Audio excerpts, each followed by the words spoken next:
आता निशाद सुद्धा आपल्याला एक छान रेसिपी करून दाखवणार आहे. निशाद, मला अस्मिताकडून कळलं की हे तुझं इन्व्हेन्शन आहे, म्हणजे रंबल टंबल, राईट? तर काय काय साहित्य आहे मला सांग.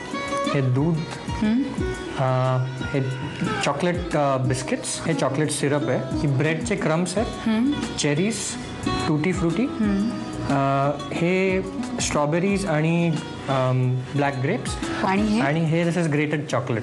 बरं निशाद, मला सांग की हे काय, याचं काय करायचं म्हणजे आता. रंबल टंबलचा जो सॉस आहे तो बेसिकली एक थिक चॉकलेट सॉस सारखा आहे. तर त्याचे म्हणजे इन्ग्रेडियंट्स आहेत जे मिक्सरमधून काढायचे आहेत. सो एक ग्लास भरून डिश बनवायची असेल तर त्याच्यासाठी मग दूध घ्यायचं ऑलमोस्ट 3/4 ग्लास. ओके, पण मग हे कच्चं दूध आहे की उकळवलेलं दूध? लगेच तुम्ही जर का टेस्ट करणार असाल किंवा घेणार असाल तर मग कच्चं चालेल, नाही तर मग उकळलेलं दूध घ्यायला हवं. दूध आणि हे आहेत ते चॉकलेट बिस्किट्स. साधारणतः थोडेसे असे हातानेच किंवा ग्रेट केले तरी चालतील, क्रश करून. ओके, आणि आता चॉकलेट सॉस. हे चॉकलेट सिरप आहे, ते फॉर 1 ग्लास साधारणतः 4 ते 5 चमचे. ओके. बेसिकली आपल्याला ते थिक पाहिजे थोडंसं शेक, कारण की बाकीचे जे इन्ग्रेडियंट्स आहेत ते त्याच्यामध्ये पर्क्युलेट होऊन ते एक असा थिक शेक बनायला पाहिजे. मला ना तुला थोडं विचारावं असं वाटतं की अस्मिता आणि तू आता 4 महिने झाले आहेत लग्नाला. मला एक सांग की काय आवडतं अस्मिताला, म्हणजे काय आवडतं खाण्यातही आणि कसं, म्हणजे कशी आहे अस्मिता?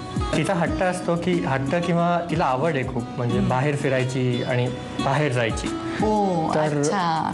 तर आम्ही सारखं म्हणजे बऱ्याचदा आम्ही असं बाहेर जातो तर वेगळ्या वेगळ्या रेस्टॉरंट्समध्ये वगैरे क्युझिन्स ट्राय करतो. तर तिला सध्या तिचं जे चालू आहे की घरी आहे तर मी बघून बघते, तर तिला ती आवड आहे.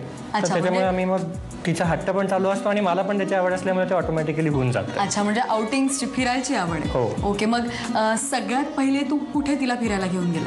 पहिल्यांदा तर आम्ही नॉर्मलच भेटलो होतो रेस्टॉरंटमध्ये. हो, पण आउटिंग असं मग मी दुसऱ्यांदा जेव्हा भेटलो तेव्हा आम्ही मुळशीला गेला होतास. आपण अशाच गप्पा चालू ठेवू, पण त्याआधी आपण हे मिक्स करून घेऊया. आपला चॉकलेट सॉस रेडी आहे. आता इथून पुढे काय करायचं?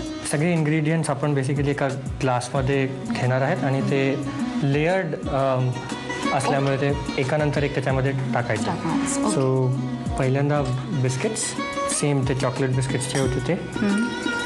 आता एक लेयर बिस्किटचा झाला, आता एक लेयर ब्रेड किंवा केक जसं आपण बोललो तसं, टूटी फ्रुटी, चेरीज, स्ट्रॉबेरीज. खूप कलरफुल आणि छान छान आहे अशी.